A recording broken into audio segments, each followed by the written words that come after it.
नमस्कार मित्रांनो, स्वागत आहे तुमचं आपल्या चॅनलवर, ज्या चॅनलचं नाव आहे मुद्दा हक्काचा। मित्रांनो, संतोष अण्णा देशमुख यांच्या हत्येचे फोटो पाहून अवघा महाराष्ट्र हादरला होता। काळजामध्ये चर्र करणारी ती गोष्ट होती आणि अशा हत्येचे फोटो पाहून कोणाच्याही मनाला एक धसका बसलेला होता ज्याने हे फोटो पाहिले।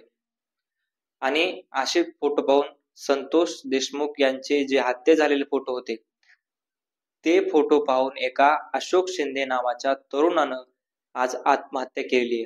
नेमकी ती घटना कधी घडलेली आहे, काय झालेलं आहे आणि ही घटना नेमकी कुठली आहे हेच तुम्हाला मी आजच्या या व्हिडिओमध्ये सांगणार आहे। तर नमस्कार, मी रणजित। मित्रांनो, आपल्याला माहित आहे संतोष देशमुखांचे फोटो इतके दिवस कोणालाही दाखवले गेलेले नव्हते। हे सगळं SIT-नं CID-ने हे गुपित ठेवलेलं होतं, रिव्हील कुठेही केलेलं नव्हतं।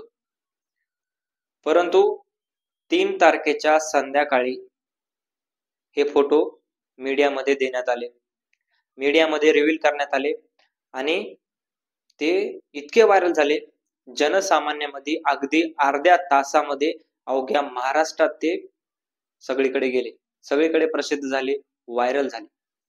आणि ज्या वेळेस पासून हे फोटो समोर आले त्यावेळेस पासून अगदी थरारक, अगदी हृदयद्रावक प्रतिक्रिया लोकांच्या येत आहेत आणि लोक बोलत आहेत, या निष्ठुरांना, या हरामखोरांना, या नराधमांना चौकात सोडा म्हणून अशा प्रकारचं लोकांची भावना आहे। इतके संतापलेले लोक आहेत। आणि बीड जिल्ह्यामध्ये तर बीड जिल्हा बंद झाला होता ज्यावेळेस हे फोटो आले त्याच्या दुसऱ्याच दिवशी म्हणजे 4 तारखेला बीड जिल्हा बंद झाला होता। आणि अशोक शिंदे नावाचा तरुण जो होता त्या बीड जिल्ह्याच्या बंद मध्ये सहभागी होता। त्यानं गावामध्ये सुद्धा सगळी बंदी पाळली, त्यानंतर केज मध्ये सुद्धा त्यानं बंदी पाळली, म्हणजे बंद मध्ये तो सहभागी झाला, दुकानं बंद केले, सगळं काही बंद केलं। बऱ्याच वेळेस धनंजय देशमुख किंवा त्यांच्या कुटुंबाची सुद्धा त्याने भेट घेतलेली होती, त्याच्या गावकऱ्यांनी भेट घेतलेली होती।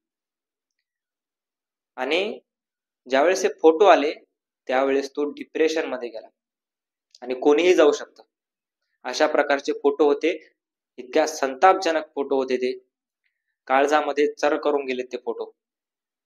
आणि ते फोटो ज्यावेळेस याने बघितले त्यावेळेस त्याच्या मनामध्ये डिप्रेशन निर्माण झालं, तो अगदी ह्याच्यामध्ये गेला आणि त्यानं या डिप्रेशन मधून, त्या नैराश्यातून ही फाशी घेतली आणि आत्महत्या केली। आज धनंजय देशमुख आणि त्यांचे मित्र काही हे त्या ठिकाणी गेले होते त्यांना भेटायला, त्यांच्या कुटुंबाला भेटायला, सांत्वन करायला। मित्रांनो, परंतु याच्यावर विचार करण्याची खरी गरज आहे।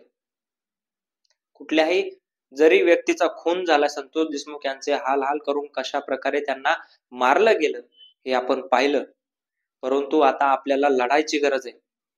आपल्याला जिद्द ठेवून आपल्याला संतोष अण्णा देशमुख यांना न्याय मिळवून द्यायचा आहे आणि आपला तो प्रयत्न राहायला पाहिजे।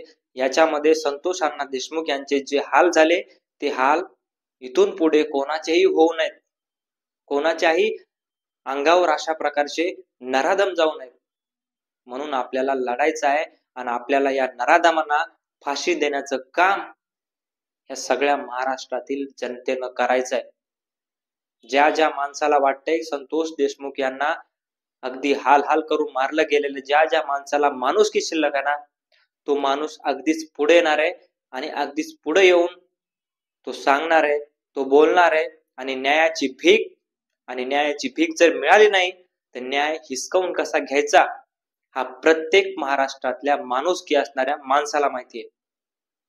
फक्त 4-6 त्यांचे समर्थक सोडले तर 4-6 समर्थक सोडून प्रत्येक ते जात असो किंवा कोणीही असो, आरोपींना कुठलीही जात नसते, याच्यामध्ये कुठलीही जात नाही। कारण प्रत्येक जो माणूस, ज्या माणसाला माणुसकी शिल्लक आहे तो माणूस पुढे येऊन न्यायाची भीक मागणार आहे आणि कोणीही असे टोकाचे पाऊल उचलू नये आणि आपला स्वतःचा जीव गमावू नका। कारण आपल्याला संतोष देशमुख यांना न्याय मिळवून देण्याचा प्रयत्न करायचा आहे आणि संतोष देशमुख यांना न्याय मिळवून द्यायचा आहे। मित्रांनो, तुमची याच्याबद्दल प्रतिक्रिया काय आहे हे कमेंट बॉक्समध्ये नक्की सांगा आणि हो भेटूया नवीन व्हिडिओमध्ये. तोपर्यंत धन्यवाद.